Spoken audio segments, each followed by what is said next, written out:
Hola, buenas tardes, profesor Alejandro. Nosotros somos Julio César Aragón y César Barragán. Y bueno, pues hoy haremos el último análisis sobre la última parte del libro, capítulos cuarto y quinto y la última parte. Y bueno, primero en el capítulo 11 del libro habla sobre el fenómeno de la marea, que es un elemento importante para la demografía. Luego también habla sobre la comprensión de la marea, también sobre la importancia de la historia económica que tiene el estudio de la marea. Y bueno, pues también ahí menciona un poco sobre el internacionalismo proletario, que es una agrupación, y esta idea fue constituida por los comunistas, como mencioné en el libro. Bueno, también algo que a mí me llamó la atención de este último capítulo fue cómo habla del establecimiento de las relaciones, de la interacción que se da, valga la redundancia, en las relaciones internacionales para crear, para que éstas ya sean fijas. Nos habla el libro de cómo antes se ocupaba enviar mensajeros o negociadores temporales y bueno, esto era peligroso ya que algunas veces si estos llegaban a dar un mensaje que no les pareciera a los reyes o quien estaba en el poder, pues podían ser hasta asesinados. Entonces por eso se decidió modificar estas relaciones tan conflictivas y bueno, ir como haciendo embajadas o legaciones permanentes, bueno, con los grandes países y países vecinos. Y bueno, pues también en otro capítulo mencionan sobre los tipos de conflictos que hay, que uno de ellos es un objetivo común, que bueno, ahí menciona la codicia de territorios, marca también las diferentes tácticas que hay, que habla sobre dos ejércitos frente a frente, así como los medios pacíficos, que es cuando se pretende lograr un acuerdo, cuando se logra una negociación, que recurre a otras personas para una diferente respuesta. Y desde luego también se menciona claramente sobre las negociaciones que hay. Generalmente son negociaciones bilaterales, que son entre dos unidades, pero también últimamente en las relaciones internacionales se expande a que es una negociación multilateral, es decir, que ya hay varias personas involucradas y no solamente son dos personas como se suele pensar de antemano. Sí, y bueno, esto porque actualmente pues vivimos en un mundo que ya globalizado, entonces pues varios países interactúan entre ellos, ya no son como relaciones entre las grandes potencias, sino también afecta como lo que los países más pequeños pueden hacer. Claro, y desde luego por eso es que se habla de relaciones simétricas y asimétricas, las simétricas siendo las que hablan de la paz y de la calma, y las asimétricas son los que se enfocan más en conquista, en creación de imperios, o sea que nada más es como existe un interés. Y bueno, también está la parte diplomática, que es un sector del gobierno que habla sobre asuntos extranjeros y son los que tienen una representación en el mundo y con un cierto tipo de información.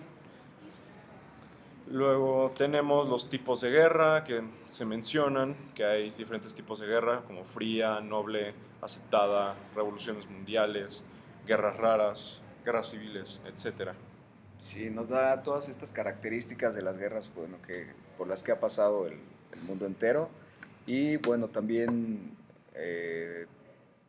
después de aterrizar como diversos conceptos y así que hablan durante todo el libro, nos lleva a la teoría de la vida y muerte de imperios. ¿Qué tú quieres Y decir algo de...? luego, sí, sí, estos tipos de guerras se deben a diferentes razones. Después viene la parte donde se habla más sobre una característica nacional de un pueblo, sobre también una relación de lo innato con lo adquirido. También se habla sobre conclusiones que son optimistas sobre las pasiones humanas. Esta parte habla sobre una característica que tiene el pueblo en cuanto a resolución de problemas o que se enfoca más en el aspecto humano. Por eso es que se menciona la racionalización de las pasiones humanas.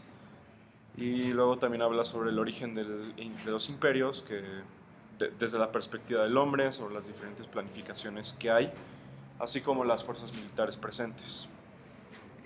Sí, también, bueno, sobre las potencias, cómo, cómo las potencias pueden poner a su disposición a los países pues, menos favorecidos y tratar de exprimir o sacar beneficios sobre ellos.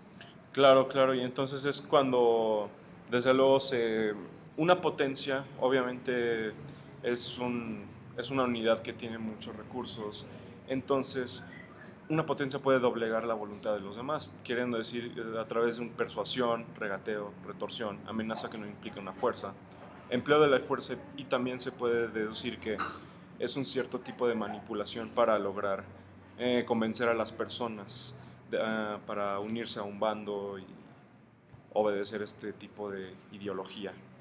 Y bueno, pues yo creo que ya para cerrar este último análisis, a mí lo que más me llamó la atención de todos estos últimos capítulos fue cómo eh, nos habla sobre las teorías y bueno, dice que cuando se presenta una teoría y gusta, acaba por imponerse. Eh, a mi modo de entender, creo que no existe una teoría que sea realmente absoluta y capaz de llenar todos los vacíos que existen en el ámbito internacional. Por eso es mejor no tomar como una teoría en concreto, sino eh, pues informarse o tomar las varias teorías que hay disponibles para tener una idea y complementarla y tomar un mejor rumbo en el ámbito internacional. Y claro, desde luego este libro, más que nada, lo más interesante fue que tomó varios ejemplos de la historia, como sobre todo del siglo XX, como el aspecto de las Segundas Guerras Mundiales, lo que hacían Alemania, Francia, por ejemplo. Y bueno, no solamente se limita a un estudio empírico, sino también habla de profundidad y análisis histórico, mostrando el vínculo que existe entre las relaciones internacionales y la historia. Y bueno, pues también nos damos cuenta cómo es que el hombre evoluciona, cómo es que el hombre desarrolla sus propias ideas, cómo es que el hombre pues se va adaptando a un cierto tipo de sociedad según las relaciones internacionales. Y pues sería todo. Y bueno, pues muchísimas gracias y hasta luego.